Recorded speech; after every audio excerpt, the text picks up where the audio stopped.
Good afternoon, everybody. This is Michelle with Fun in Key West, and it is another episode of Thirsty Thursday. If you are joining us live, let me know, and I'll do a shout out and let you know that I see you and hear you and ask all your questions. If you're listening to us on the podcast, thank you so much. Be sure to put any questions you have through DM, and I'm going to tell you the whole thing. Like, subscribe, share, all of that. But Thursdays is where we deal with a lot of places to drink in Key West. But sometimes we also talk about things that have to do with Thirsty Thursday. And today we're going to raise a glass to the good life. No passport required. And we're going to be talking tropical drinks and something that feels like pure sunshine in a glass. Virgin Tiki Drinks. Yeah, I know. There's a lot of people who are, for various reasons, are opting to go to the mocktail side. And I thought, you know what? I haven't done a very good job of sharing the mocktail side. So we're going to dive into a little bit of what makes the history behind tiki bars. And obviously, their South Pacific inspiration and what makes a really good tiki drink. What makes it a tiki drink versus just a tropical cocktail? And how you can recreate some of your own non-alcoholic tiki drinks, such as the Piña Colada or a Mai Tai. And then we're going to do some presentation tips. So if you have people over and you're talking all about tastings and having people in your backyard to your backyard tiki bar, now you've got some options. So where did tiki start? So tiki culture began back in the 1930s. It was the Americans were trying to escape from the Great Depression, and they just needed something that fueled them to just really make them forget about the trials and tribulations that they were going through. Entered in Ernest Raymond Beaumont Gate, better known as Don the Beachcomber. I think I like Don the Beachcomber better. But after he spent some time in the South Pacific, he opened up his first bar in Hollywood in 1934. His goal with this bar was to create a place where people could escape reality and travel through tropical drinks and a Polynesian style decor. He wanted them to feel like they've escaped and gone someplace wonderful and warm and absolutely a place that would let them totally forget about where they were at and what was going on in their life. So if you think about the Polynesian decor, you'd have bamboo walls, fishing nets hanging from the ceiling, carved statues, there's tiki statues. So this was the first tiki bar. Again, opened in the 1934 in Hollywood. So, like with anything, when there's success, there's going to be people who come in behind and try to replicate it, and they sometimes successfully do. And in this case, they did. So, after Don had success with his first tiki bar, in came Trader Vic's. And this place was founded by Victor Bergman in Oakland. And Trader Vic is who actually, this is the place that perfected the Mai Tai. Now it's obviously the world's most famous tiki cocktail, but it was perfected right there at Trader Vic's. Hollywood absolutely loved tiki. Celebrities of the time visited the bars, decor spread nationwide. And after World War II, servicemen returning from the Pacific brought home stories that fueled the trend.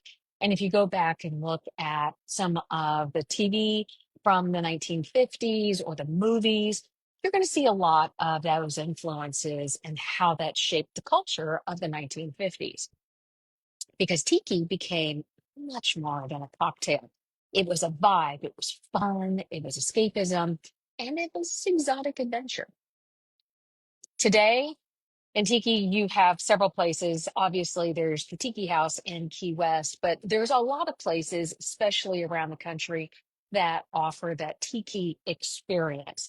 Some notable places are in Kansas City, you've got Tiki Cat, you've got BJ Reynolds Tiki Bar in Portland, and there's places in Orlando, there's places all up and down Florida, and I'm sure any state within the United States has a Tiki bar that you can all go to. But in Key West, you're always looking for that tiki bar. Up the Keys Tours offers a tiki bar tour get in their van so you don't have to worry about driving. And you can wear a lei, you can wear a grass skirt. And I think you visit 4 or 6 tiki bars out the Keys, and you can experience tiki in the Florida Keys. And that's a lot of fun if you're wanting to do something as a group or just meet new people while you're exploring tiki bars. But Key West is such a vibe that meshes so well with tiki. It's laid back, it has a beachy feel, it's a slightly kitschy atmosphere. And so everything just feels right at home in Key West. Tiki culture and island life go hand in hand for sure. So, what makes a drink tiki? Tiki drinks are layered usually, and they're bright and they're bursting with fruit juices. And even in the mocktail form, they're designed to transport you. So you have tropical drinks of tiki usually have these typical ingredients. You have pineapple juice that adds that sweetness and that island flavor, orange juice, that coarse citrus note, grapefruit juice or lemon juice that has that balance and tang, that yin and yang and the sweet and sour, so, all of that. You have fresh lime juice, and that's that acid that just brightens up the whole drink. Coconut cream or coconut water, and that makes it a smooth, creamy texture and just has those notes of tropics in it, right? And then you have passion fruit syrup or maple syrup.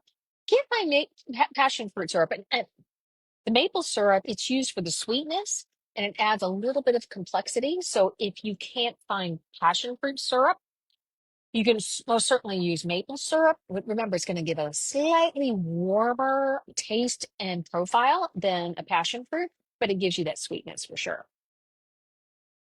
And so there's signature flavors and syrups that are used in tiki. And some of these, it's just that flavor that you're like, oh, this doesn't taste right until I add this.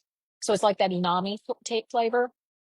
So you have orgeat syrup, which is like an almond syrup. So that's a very tiki staple, and that gives you that nutty undertone that you find in tiki drinks. Rock candy syrup or a simple syrup, you're going to use that for your sweetness. And then you have different syrups. I'm going to say these aren't all syrups. These are on the other side of being flavored adding. So you've got ginger beer, which think about if you drink a Moscow Mule, you're going to have a ginger beer in there. Orange bitters, used usually in an old fashioned, but it just has those volumes of flavor. And that passion fruit syrup. So it adds that tropical depth in there. And then you use non-alcohol spirits. There's several on the market that you can tap into. I like Ritual. I like their gin. I like some of their rums and their tequilas. It gives you that flavor profile without the alcohol. But if you have a favorite non-alcoholic spirit that you use, try those. But as I always say, let me know what you're using so that I can also try that. And Mary Elizabeth is saying hi. Hi, Mary Elizabeth. So you want to be able to mimic the warmth of that white rum without the alcohol. So the non-alcoholic spirits do very well on that. Now remember, tiki's all about the experience. So it's not just a drink, it's the experience. And they're usually served in really fun tiki mugs with carved faces. If you don't have any place local to get them, shop online. I'm sure you'll find something. And they're always garnished with fruits. So you think pineapple slices, and then you're going to have mint sprigs just to have that. When it's topped, when the drink is topped, it gives that aroma that you smell first before you taste. And it just gives a different profile to the drink. So you're going to have, again, the pineapple slices, you're going to have the mint sprigs, maraschino cherries, and of course, you have to have a cocktail umbrella, right? And again, you're going to have maybe an orange slice or a lemon or a lime slice on there.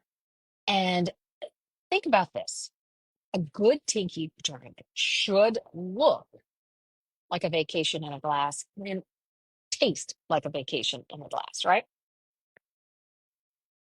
So the texture of these tiki drinks, they're usually cold, not usually frozen, because if you think back, there wasn't that type of drinks that were made back then. They're usually over the rocks. But in today's tiki culture, they can be frozen.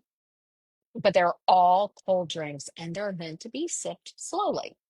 And that crushed ice, and so it's not blended, but you can sometimes pour it over a crushed ice. It gives you that beachy bar feel.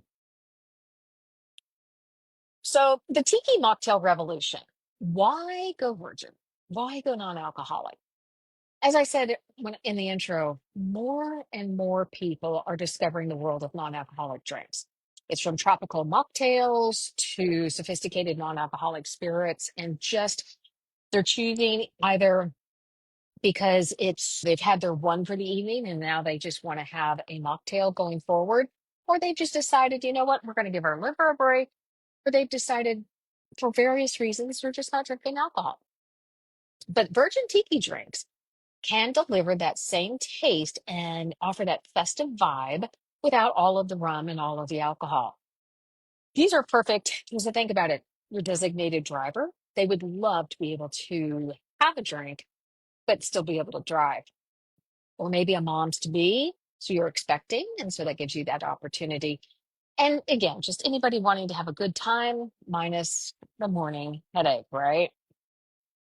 So you're going to have to recreate these classic cocktails without the alcohol, obviously, to make a mocktail or a virgin tiki drink.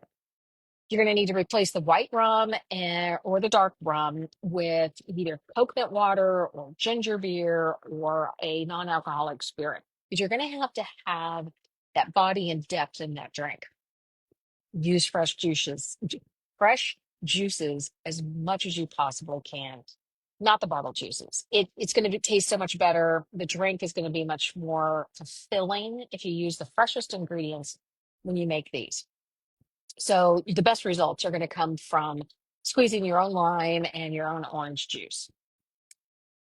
For that creamy tropical flavor, you can blend coconut cream and pineapple juice, and that's your virgin Piña Colada, basically. And then you can build off of that. If you're looking to recreate the fizziness, you've got club soda or soda water or sparkling water. And there are some really exciting, interesting sparkling waters out there that can add some depth and flavor to your drink. So imagine passion fruit sparkling water, coconut sparkling water. There's even some tropical and stuff. So tiki drinks are going to need to have a really good balance. You're going to not have them too sweet, not have them too sour, and that's going to allow the drink to be enjoyed. So you're going to have a perfect balance between four things. And that's going to be sweetness. That's going to come from your fruits or your syrups that you add. You're going to have acidity, and that's going to come from your lime or your grapefruit. It's going to have body. So that's going to come from your coconut cream and all those syrups as well. And then you're going to have your aromatics. You're going to have your fresh mint, your citrus garnishes, and all of them. So what are you going to need to make sure you have the perfect tiki bar set up at home? Well, some tools of the trade. You're going to have a cocktail shaker.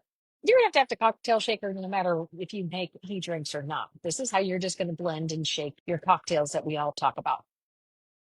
You're going to need a jigger or some way to accurately measure your ingredients. They sell those little shot glasses with the ounces on them. Those work fine too. You're going to want to have a strainer that goes over your cocktail shaker. That way you can strain out any pulp, and so that you've got a very smooth drink. And then you're going to want to have fun glassware. So you're going to go online, and then this is my go ahead and my giving you permission to go out there and buy some really fun things. Tiki mugs, hurricane glasses. They even sell hollowed out coconuts that you can drink out of. Just have fun. Find something. Don't go wild. Stay within your budget. Have fun.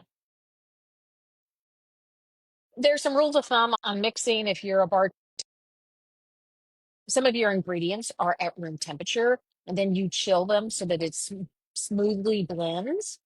And then you're going to add ice last for that frosty, frothy finish. If you are indeed doing multiple ingredients within your drink, you're going to want to layer those fruit juices, and so that you get that gradient look. Think about a tequila sunrise. It's layered, and that's what makes the drink feel and be so absolutely wonderful. You're going to want to garnish gingerly. Again, we're going to smell the drink before we taste it. So you're going to put in that mint sprig, a maraschino cherry, your pineapple slice, your orange slice, a cocktail umbrella, because after all, tiki is about over the top joy, right? Sure, if you're making up these drinks and you're having fun with these, make up some names. Maybe a key lime lagoon or a Mallory Square sparkler or a sunset sail punch. Come up with some really fun, exciting names to have them. So I'm going to create a whole new blog post all about Virgin Tiki Drinks, and I'll link it over whenever this gets published over on the YouTube channel for us. But let me go over real quickly 5 must try Virgin Tiki Drinks and how pretty much easy they are. You have the Virgin Mai Tai. So this is the tribute to Trader Vic. And this is going to be pineapple juice, orange juice, fresh lime juice, and that almond syrup in a splash of soda water. And you're going to garnish it with a mint sprig, a maraschino cherry, and a pineapple wedge. The classic cocktail reinvented, still tropical, still tangy, just without the rum. You're going to have a non-alcoholic Piña Colada. So that's going to be coconut cream, pineapple juice, and some simple syrup. You're going to blend it with ice to make it all nice and creamy for the absolutely creamy, dreamy tropical drink. And then you're going to garnish with a pineapple slice, a mint leaf, and of course, a cocktail umbrella. And I would put that one in a hurricane glass. I just think that would be cute. A citrus sunshine sparkler would be grapefruit juice, orange juice, lemon juice, and maybe a little bit of maple syrup. Or if you don't want to use that, maybe try some simple syrup and a splash of club soda. And this bright, refreshing mocktail that makes every day a Tiki Thursday. What about a passion fruit mojito? So you would have passion fruit syrup if you can find it, fresh mint, lime juice, soda water, and a touch of ginger beer for just that right amount of fizz. It's sweet, it's tart, it's lightly spicy from the ginger beer, and it's your island breeze in a glass, right? And last is the Ruby Red Tropical Punch. This is grapefruit juice, orange juice, pineapple juice, some simple syrup, and maybe some passion fruit syrup just for that extra layer of depth. You're going to serve it in a bowl with slices of citrus in there. So think oranges and all of that and some fresh fruit. And then you can share it. Whenever you are presenting your tiki drink, make sure that you use vibrant garnishes and just really over the top accessories. Tiki is meant to be over the top. Tiki is meant to be theatrical. And keep the final product absolutely visually stunning. It's because it's so much about the look as well as the taste. And let me know your favorite drink that inspires you every time you go out. What's your go-to tiki drink or the one that you make at home? And places that you love to visit for tiki drinks in Key West. So we went over a lot today. The history of tiki, how to make what makes a tiki drink, and how you can craft your own non-alcoholic mocktails that are inspired by current and past favorite tiki drinks. In the meantime, I want you to head over to FunInKeyWest.com. Check out all of our recipes for cocktails and mocktails over there. Be sure to sign up for our free happy hour list. That gets you on our newsletter. And every week we send that out. And you get to answer a trivia question that gets you in a drawing for a Key West swag box every month. So be sure to check that out. And be sure to check out our book club. I just announced to our VIP club the November book, but for everybody else, that book will be coming out soon. You guys can check out our book club over at Fun in Key West as well. In the meantime, you guys have a great day.